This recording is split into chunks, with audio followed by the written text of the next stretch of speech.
நிறைய பொண்ணுங்க வெளியே கேட்குறது என்னமோ இதே முரளி தான். பட் அட்ராக்ட் ஆகிறது அர்ஜுன் ரெட்டி தானே. பொண்ணுங்க சைக்காலஜி புரிஞ்சுக்கிட்டா அவங்கள லவ் பண்ண வைக்கிறது ரொம்ப ஈஸி. பொண்ணுங்க சும்மா பேசும்போது வேணால் சொல்லுவாங்க, என்னைய கம்ப்ளீட்லி ஹாப்பியாக வச்சுக்கிற மாதிரி, கம்ப்ளீட்லி ரெஸ்பெக்ட் கொடுக்குற மாதிரி இதே முரளி டைப் ஆஃப் பசங்க லவ் பண்ணுவேன்னு சொல்லுவாங்க. பட் ரியாலிட்டி அப்படி இல்லை. கம்ப்ளீட்லி மேன்லியாக இருக்கிற அர்ஜுன் ரெட்டி மாதிரி டைப் பசங்களை தான் பொண்ணுங்க எப்பயுமே லவ் பண்ணுவாங்க.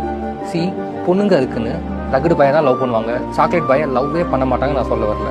பொண்ணுங்களுக்கு எவல்யூஷனரியாகவே அவங்கள கம்ப்ளீட்லி டாமினேட் பண்ணுற மாதிரி, லீட் பண்ண மாதிரி, மேஸ்குலினாக இருக்கிற பசங்களை தான் பொண்ணுங்க எப்பயுமே லவ் பண்ணுவாங்க. பட் நீங்கள் ஒரு விஷயத்தை புரிஞ்சுக்கணும், சம் பசங்க பார்க்க பியூர் சாக்லேட் பாய் மாதிரி இருப்பாங்க, பட் கம்ப்ளீட்லி மேன்லியாக நடந்துப்பாங்க. சம் பசங்க பியூர் ரகடு பாய் மாதிரி இருப்பாங்க, பட் கம்ப்ளீட்லி சாஃப்டாக பிஹேவ் பண்ணாங்க. ஸோ நீங்கள் பார்க்க சாக்லேட் பாய் மாதிரி இருக்கீங்களோ, பார்க்க ரகடு பாய் மாதிரி இருக்கீங்களோ, அது இங்கே மேட்டர் இல்லை. கம்ப்ளீட்லி மேஸ்குலினாக நீங்கள் ஒரு பொண்ணை நடந்தீங்கன்னா பொண்ணுங்க எப்பயுமே அவங்க லவ் பண்ணுவாங்க.